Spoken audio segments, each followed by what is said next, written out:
This podcast is a quest for well-being, a quest for a meaningful life through the exploration of fundamental truth. Enlightening ideas, insights on physical, mental, and spiritual health. The inspiration is love. The aspiration is to awaken new ways of thinking that can lead us to a new way of being well. Welcome to Body, Mind, and Soul Healing Conversations.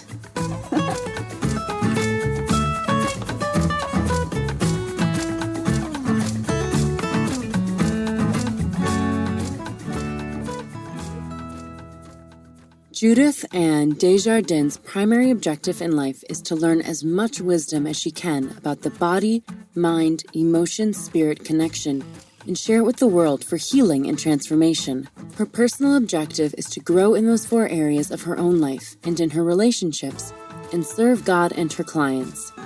Valeria Teles interviews Judith Anne Desjardins, the author of Our Journey with Prostate Cancer, Empowering Strategies for Patients and Families.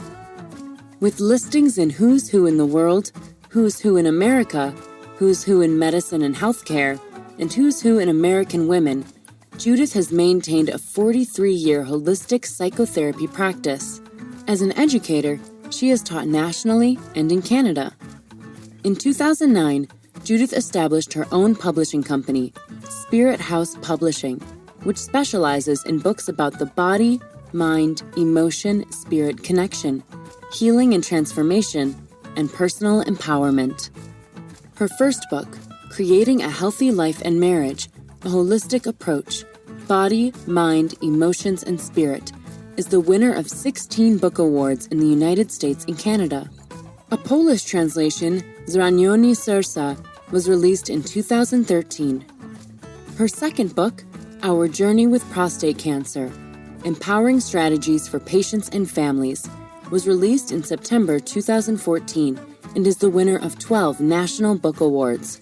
She is a licensed clinical social worker, a board-certified diplomat in clinical social work, and a master social work addictions counselor. She received her Bachelor of Arts with honors from the University of Wyoming and her Master of Social Work degree from Arizona State University.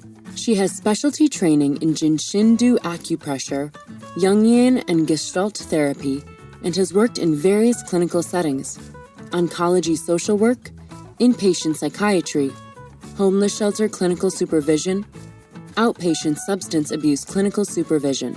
She has maintained a 25-year Hatha yoga practice. Meet Judith at judithannedesjardins.com. Here's the interview with Judith Anne Desjardins.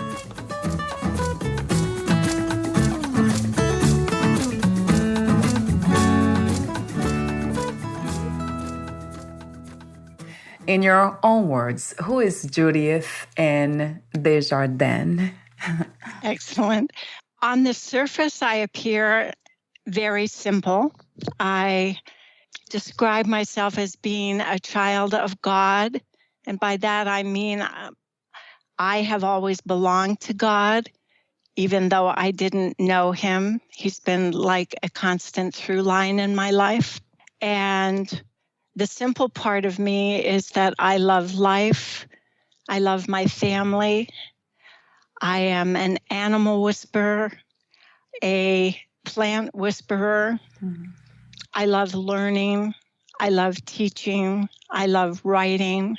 So if I have all of those things, and I also love working with clients in healing and transformation, if I have all those things going on in my life and my health, I'm a very happy person. Below the surface, I'm quite complex, and there's a lot of opposite characteristics I have, like I'm an introvert and an extrovert. I'm analytical, left brain, but I'm also right brain, loving, healing, creative. I'm a very strong person emotionally and mentally. I'm a very strong person, but I'm also fragile. And there are times when my body needs lots of rest and I need quiet. So there are many different levels to me, and it's a lot for me to manage. And it makes me quite unusual to the normal population in some ways. And that has been a blessing and kind of a challenge throughout my life. Talk to me about, for a moment, Judith, about your idea of what, where, and who is God. Well, I always, even as a child, if I was in trouble and I prayed, I would get an immediate message back from God. I didn't know who God was exactly. I didn't have any conceptual idea, but I felt this presence. I grew up in a pretty non-religious family, but I was always a child who sought out going to churches, various type of churches, singing in the choir, loving the words in hymns. And it wasn't until 1976 when I had probably the biggest trial in my life and was at a point of thinking that I needed to kill myself because things were so hopeless. Yeah. The minute I said that, that's crazy. And I need God. I knew God was there, but I never really asked God for anything up to that point. And that was a point of personal surrender where I said, God, I need you. And from that point on, I began a personal relationship with the Holy Trinity as I know them, God, Jesus, and the Holy Spirit. And since 1976, my life has been transformed year by year by year through journaling, through prayer, for randomly opening the Bible and asking for a scripture and finding something on those 2 pages that jumped out at me like bold print that directly corresponded to what I had written in my journal. So that's how I've learned any spiritual knowledge has been in the privacy of my own home, asking God to give me a scripture, to give me direction, give me healing at the moment. And it's been delivered every year. And I have been transformed into a whole, healthy person who's come into the power of all the original gifts God gave me. So God, my relationship with God, the Trinity, is my most important relationship in my life. I also have a lot of the natural characteristics or fruits of the Spirit, if you want to call it, of simplicity and love and curiosity and kindness and all of those things, which weren't necessarily promoted in my family. So I was like this spiritual being that got dropped into a family of 3 other members who was different than the others. Wow. And the others never understood. Right. And that caused me a great deal of pain and confusion. So in your book, you say your spirit is your most important personal weapon in the battle with cancer.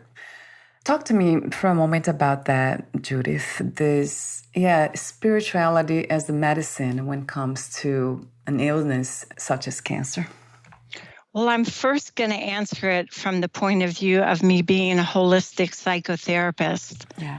I believe that every person has 4 parts to their being: body, mind, emotion, and spirit. The most evolved and most powerful part of us is our spirit. And it has a tremendous power of healing and resilience and encouragement and insight that surpasses what the body itself is doing, or the emotions, or the mind.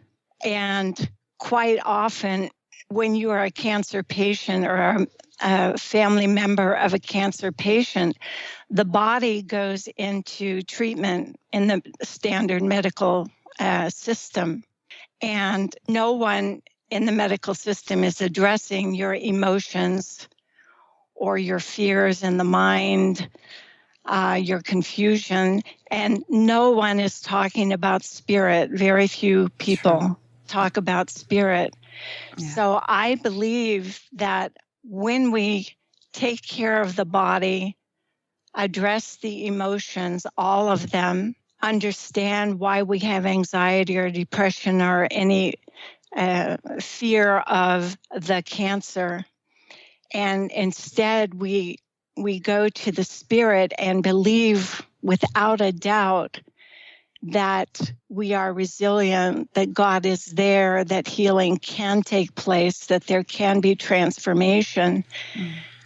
That is what saves people's lives. And in fact, that has been documented in the studies done by Carl Symington from the Cancer Research Institute in Fort Worth, Texas, that stage 4 cancer patients who were the most independent, who were self-driven, who were fighting the hardest with every part of themselves, had a longer and higher quality of life than any of the others who did not have that. Yeah, it's not something that we just talk about, but it's something that has been evidenced by science too. What we believe in can change everything. I think quantum physics, and also you have the law of attraction, so many other modalities out there or concepts that explore that idea. During my husband's 2-year period of treatment with prostate cancer, we got to a point of reading stories about survivors from all different kinds of plane crashes, internments during World War II, people that were on a boat surviving for, a month without any food and basically very little water. The people who survived in the boats, in the plane crashes, in the wilderness, those people who had the strongest spirit, and they would not give up, where the other people in the party who did not have that died. How would you describe that, Judith, having a strong spirit? What would that look like from a human perspective, in this realm? The spirit is that part of yourself which cannot be extinguished. Even when we die, it persists. It is the part of us that is most like God. It is sort of like having a magnetic, magical backbone that resists all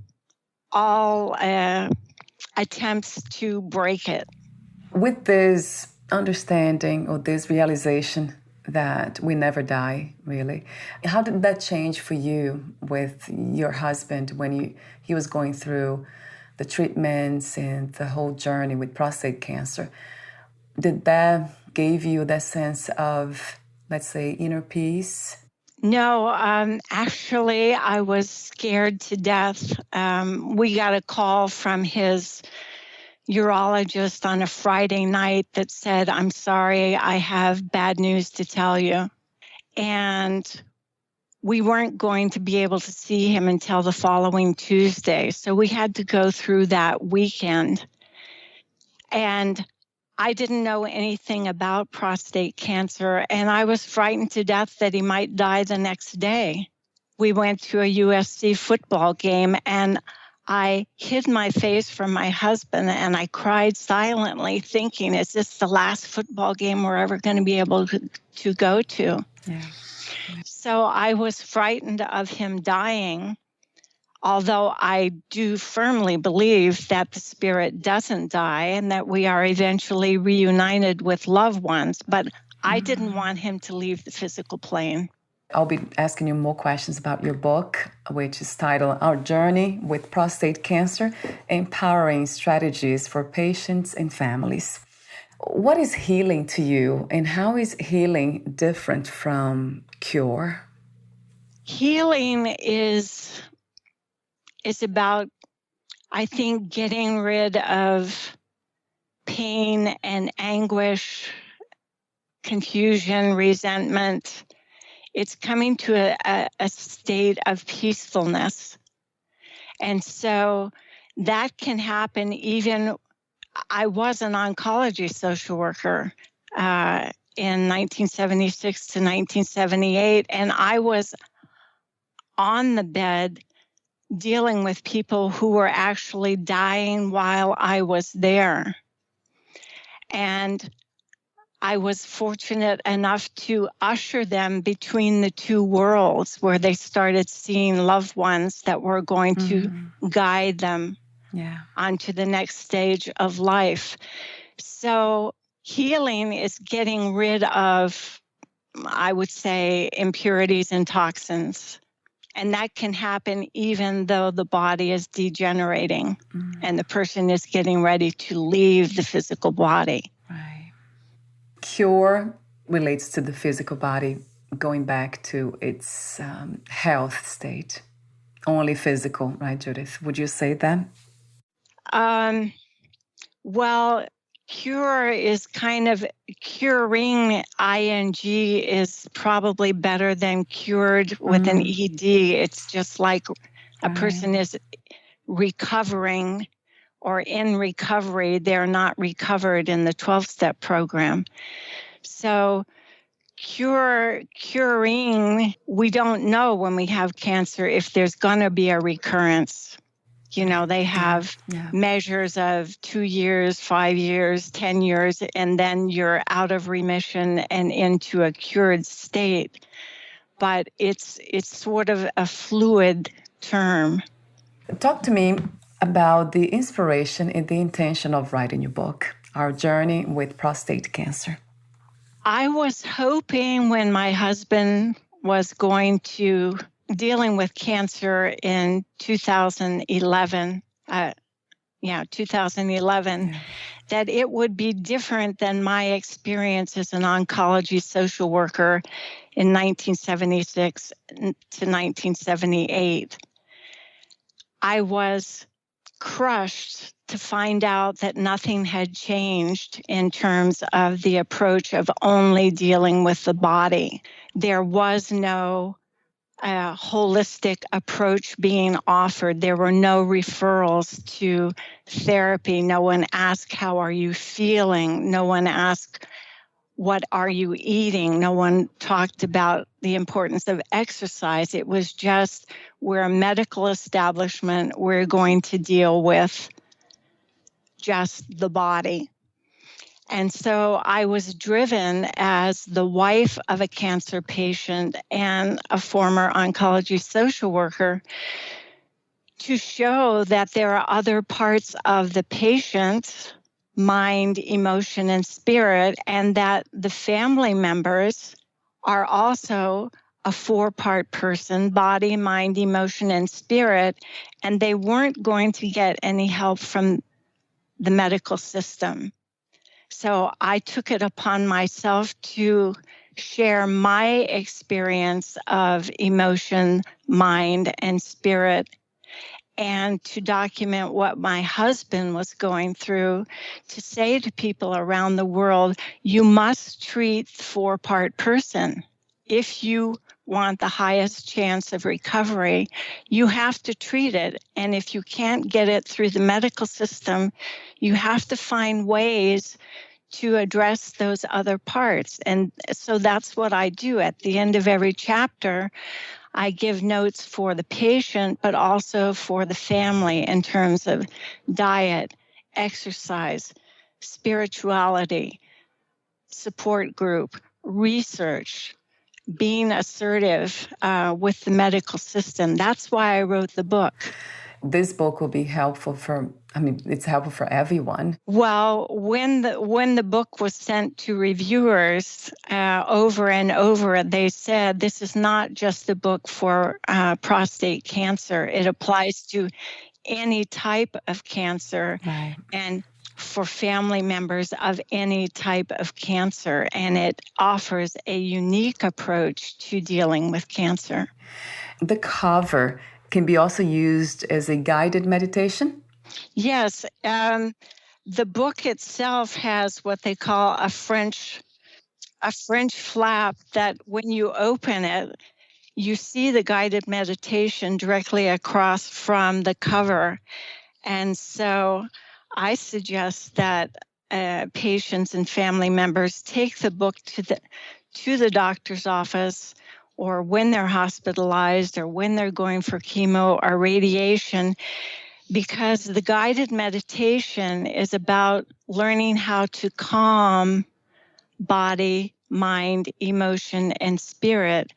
So every part of the meditation refers to the two trees that are intertwined, the rocks, the trees, the sunlight and the sunbeam coming, the rainbow coming down, all of those things to bring the patient or the family member to a point of peacefulness, kind of transcending the sterile, scary atmosphere of a hospital room. Yeah, what a wonderful invitation for hospitals to offer this holistic treatment for cancer. Did you contact hospitals? Have you tried to offer them this idea in the book as a guide? I have copies of this book at City of Hope in their library where my husband was a patient. I have given them to every medical personnel that I've bumped into. I've offered them to hospitals. I've given away, about every 3 months, I give ebooks for free on my Amazon page. So that information is available. So I have lots of questions here for you. Let me see, where do I begin? What do we know about cancer these days? What are the latest researches on cancer? Well, some of the knowledge is that every person has some cancer cells in their body. And they don't know exactly why the few cells become multiplied and start to produce a tumor. But there are theories about that. The new studies that document the effect of inflammation in the body, which is a reaction to stress. Inflammation and stress almost equal the development of all kinds of problems in the body, one of which is cancer, but it heightens the probability of all different types of illnesses. Carl Symington at the Cancer Research Center in Fort Worth in the 80s came up with the theory that 6 to 18 months prior to the onset of a tumor, a person experienced some kind of a significant loss or trauma, which they did not process in a releasing kind of way, but held on to the trauma, which resided in their body, which depressed the immune system and caused the cancer. I do believe, and even myself, when I was in October 7th of 2020, I myself was diagnosed with stage 1 pancreatic cancer. I did a kind of a step back and tried to analyze all the different stressors I had had in the year prior. And I saw that I had an overwhelming number of high stressors, all each of which would have registered probably a 10 on the Richter scale. So when we are overloaded by external stressors or emotional stressors, huge disappointments, betrayals, things done to us by people, we are highly susceptible to developing cancers or other life-threatening illnesses. Wow, that makes so much sense. Stress being the catalyst. Oh, yeah, you're about to say something. I was going to say that it's not just the stress, but it's the body's response to the stress. Let's say you have one major external stressor or one major internal stressor from relationships or whatever. Usually we can get through that, but if you have, let's say, 5 stressors that hit you in a very short period of time, it depresses the immune system, which is designed to seek out and destroy cancer naturally. And I keep losing my thought on the second part of that. So it's about losses, it's about the immune system, and it's also the impact that the fear of a diagnosis has on you. Most people are paralyzed. They're either, we go into a sympathetic nervous system response of fight, flight, or immobilization when we're hit by an extreme stressor. And if a person does not process that pretty rapidly, it further depresses the immune system. It releases stress cortisol. It releases adrenaline.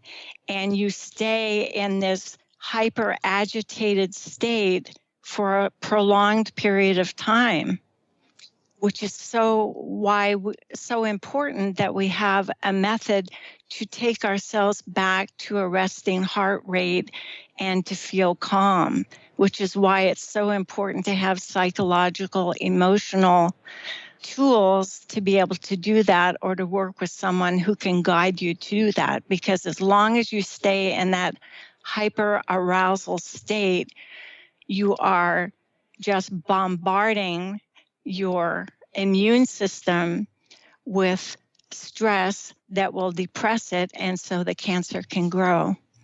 In your book, you have so many recommendations and strategies for that. Journaling being one of them. Talk to me about the benefits of journaling, Judith. Aside from breathing, which is deep abdominal breathing, which is the first 911 best method available, the second, I would say, is journaling. Journaling, the type I'm talking about, is where you on a daily basis chronicle what's happening with your body, mind, emotion, and spirit, even dreams, so that you always have someone to talk to. It's like the next best thing to being on the phone with God. So here, you're being on the phone with yourself, and you're paying attention to every part of yourself. How do you feel right before you go to sleep? How do you feel when you wake up? How is your body feeling? What are your emotions that day? Do you have any message from spirit, or does someone call you unexpected and boost your morale? It's a way of tracking how you're doing from day to day. And it's very important to have that connection with the self. So being self-aware, is that the connection that you speak of body, mind, emotions, yes, and spirit? The 4-part person, the holistic person. Yeah, that's what we need, right? As not just as coping mechanisms, but prevention too, right, Judith? When I'm teaching, I give a diagram that includes steps. And so, say on the bottom step is the body, next step up is the mind, next step up is the emotions, and finally, the top step is the spirit. You must, in taking care of the self, you must start with the basics, which is the body. You have to get it stable, you have to get it nourished, exercise, rest, strength building. And then once you've got that, the same is true for people in 12-step recovery. They have to get rid of the substance and be in a sober body. The next step you deal with is your mind. What is your mind saying? Is it out of control? Is the cerebral cortex in control, or is it the limbic system, which activates the fight, flight, immobilization? Then the emotions, you have to be aware of your emotions, and most people don't want and don't know how to deal with their emotions. When someone says, "How are you?" they say, "Fine." They don't even know. I have many clients come to therapy and they don't know what emotions are or where they feel them in their body. So learning to deal with that, when you get those three under your belt, then you evolve to a higher level, which is your spirit. Is that possible to start with the spirit and then from there integrate or balance all the other? Absolutely. When I called out to God in 1976 and said, "Help me or I'm going to kill myself," that was straight spirit talking. It's coming from that, almost the foundation of everything. Yes, right, Judith? it sort of wrapped me up and helped me start dealing with what was in my body, what were the emotions that were trapped there, what were the lies I had come to believe about myself and my mind and my self-concept. It's a cleansing in a way that we all need, that self-understanding. Or I often talk about unconditional self-love too, and how important it is. I write about it, and he always comes back to me as that, as the idea of God being unconditional love, the spirit being that too. And this is the practice at the level of the body, of the physical level, to love ourselves unconditionally in a sense of self-care and compassion, kindness. The reality is that until you learn to love yourself on every level, the conscious, the unconscious, all the different hidden parts of yourself from childhood. That's another area that I specialize in my holistic psychotherapy. Inside every adult, there is an inner child. And most people come from dysfunctional families of origin, and they have a lot of childhood wounds. Until you learn to reach in and get to know and love the little inner children, and release them from the trauma of the past, it haunts you and it carries forward to all your relationships. So you have to learn to love yourself before you can fully love other people. So your book, it's beautiful and in so many ways, at so many levels. So at the practical level, and then you integrate with spirituality, which is everything should be connected in the first place, but for some reason it has been disconnected. I love the part where you talk about the stages of fear and how it affects everyone in a different way. And then you describe how your husband felt and then family members, the questions they ask themselves. Very interesting to read that. Also, something that caught my attention was the question, you interviewed your husband. At the end of the book, you ask him, what change have you made in your life because of the cancer? And his answers are so insightful. I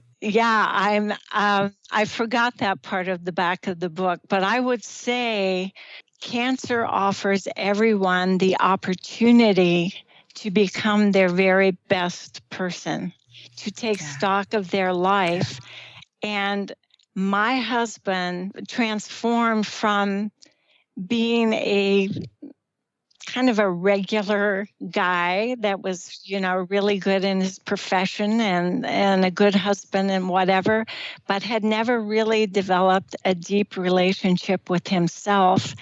And he has blossomed into this Renaissance kind of guy that found all kinds of creative things that he hadn't done before, became a much softer, broader, flexible, charming, loving, highly developed guy that any woman would want to marry. He's just fantastic. I'm so proud of him. And he had the strong spirit of a warrior. And I talk about you have to have a warrior spirit. He went through his prostatectomy. He went through radiation. He went through a year of Lupron, which is a androgen deprivation therapy, and he did not miss a day of exercise. He never complained. I mean, this guy was totally inspiring to me. I was so proud of him, and he modified his diet even though he kicked and complained in the beginning. Don't push me. It was hard for me. He transformed what he was eating. He is just a wonderful model for guys to read about. That's beautiful to know. So that's another thing. This book is for anyone, for any type of cancer, but especially for men, right? Because they tend to fight and resist everything. Yes, and men are, in our society, in the U.S. and Western countries all over the world, men are pretty unidimensional. You know, from childhood, they're raised, don't be a sissy, don't cry, be tough, do this, do that. But it's all like left brain kind of development. Nobody wants them to talk about their emotions. They don't know how to talk about their emotions. They don't know how to deal with fear other than try to be as strong as they can, not knowing that you have to be vulnerable at times. That vulnerability is really the biggest sign of strength. And that letting go of the ego. And a lot of things that bind men are what make men die sooner than their wives. Thank you so much again, Judith, for doing this work, for the message. So we're almost at the end, and I have so many other points here. I love where in your book you mentioned the powerful lessons you learned when you're working on the cancer unit as an oncology social worker. Don't get me started. Yeah, right. Wow, you say powerful things like truly live in the moment and celebrate each day as if it were your last. Do not fear death. Your spirit continues in the next dimension.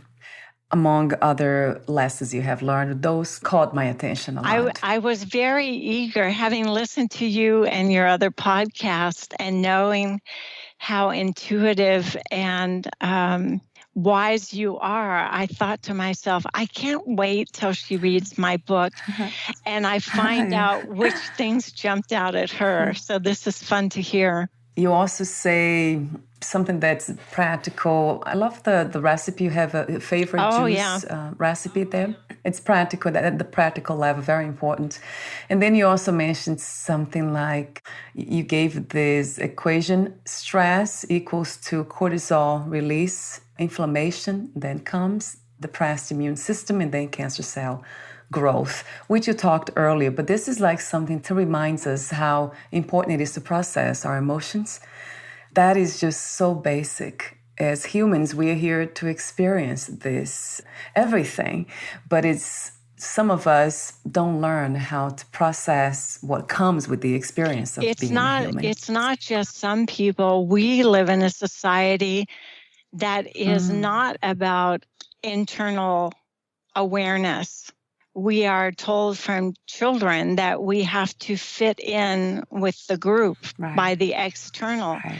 And so we're not given the tools or the education about what those internal parts of ourselves are. And we need that. We need to become a lot more aware of how important it is to trust and to know oneself, and to come from the inner world before we try to express whatever it is on the outside. I wanted to also emphasize the importance in this book is that you must be assertive when you enter the medical system. You cannot go and just deliver your body and say, okay, do whatever, and I'll just go along with it. I have learned more, even from my own current experience, the importance of finding, well, first of all, starting with research. And that was probably the most helpful thing that the urologist told my husband and I when we wouldn't see him for 4 days. He said, go online and do research about prostate cancer. You must educate yourself so that you are a smart consumer when you enter the medical system. You have to know about your specific type of cancer. You need to be able to seek out the best medical facility. You need to find surgeons that are the best in their field, who have the highest track record of the most patients served and the highest success rate. The same thing with the radiology equipment, etc. There will be times when they might recommend a particular thing that you know intuitively is not right for you, and you are not there to make friends with your doctors and the other people in the system. I'm not saying that you should be unfriendly, but you need to know what is going to work for you and what is not going to work for you, and to be politely assertive about it. Yes, and we need to come from or be in a place of love, in space of love, in order to do that, to listen to our intuition, right, Judith? Because if we are in a state of fear, then it's easier to be guided by anyone. Can I read like a half page of some? Yes, absolutely. It's under the heading of your best shot at beating cancer. Yes, yes. If you want to beat cancer, you have to be a holistic beast. You have to summon the very best of your body, mind, emotions, and spirit. You cannot go quietly, submissively, cautiously, politely into your cancer journey. You must believe in yourself and your body's ability to withstand the treatment and to heal itself. You must understand and honor all of your emotions as they come up. You must be willing to release past hurts that reside at the very deepest level of your psyche and cellular level. You must be totally focused on the day-to-day process of fighting for your life for however long it takes. You must enlist all the spiritual support you can muster: God, higher power, prayer groups, prayer warriors, a carefully chosen group of family and friends who will support you in the long days and nights ahead on the darkest days of your cancer journey. You must commit every ounce of your being to this fight, and it must have your single-minded focus. You are ultimately responsible for the care of your body, mind, emotions, and spirit. And believe me, it is a lot of work on a daily basis. We are talking about an anti-cancer diet, exercise, your frame of mind as a champion prize fighter or athlete, your spiritual practice, your self-talk, how you deal with your emotions, your ability to rest, live in the moment, ask for help. Love yourself at the very deepest level. Endure discomfort and the strange environment of doctors' offices, the hospital, the specialty clinic, the machines and monitors and IV pulls and infusions, and find a way to make yourself comfortable, adaptable, resilient. You must form a clear sense of who you are that is unshakable, that you hold on to and take wherever you go. We call that your spirit. You have to dig deep on the dark, frightening, painful days and be able to transcend and see beyond them. We call that faith, belief in that which you cannot yet see. These days will pass and you will see the light at the end of the tunnel. A diagnosis of cancer allows you to have the deepest, most intimate experience of your life, a personal encounter with yourself, stripped down, face to face. Here you find what you are made of, who you are at your very rawest, most vulnerable core, the meaning of your life on earth, and how you want to leave this world. You can choose to make it a positive, deeply moving, awe-inspiring journey. You just described the warrior that you spoke to earlier, and you speak in the book too. Yes. You have to be a warrior. Yes, your own warrior. Yes, right. And I love that, your own warrior, right. Thank you so much, Judith, for the inspiration, for your wisdom, for the knowledge, and everything else in between that can be felt. Thank you. It was my honor. Thank you. And before we say goodbye, where can we find more information about you, your books, products, services, and future projects? Okay, I have a website, JudithAnneDesjardins.com. I have a YouTube channel under Judith Anne Desjardins where I make educational videos, which I have made of every stage of my pancreatic cancer journey, where it's an actual video of being in the medical system or dealing with things at home. And then there's always a post included with that. And my books are available on Amazon. Wonderful. I'll have the link of your website on the podcast profile too. Thank you so much again for your presence, and we'll talk soon. Thank you so much. Bye for now, Judith. Bye-bye.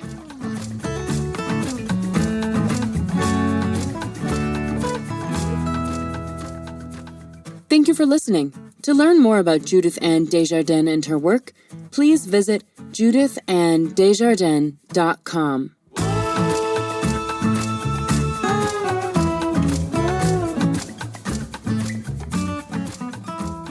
To learn more about this podcast, please visit fitforjoy.org/podcast. Thank you again for listening, and bye for now.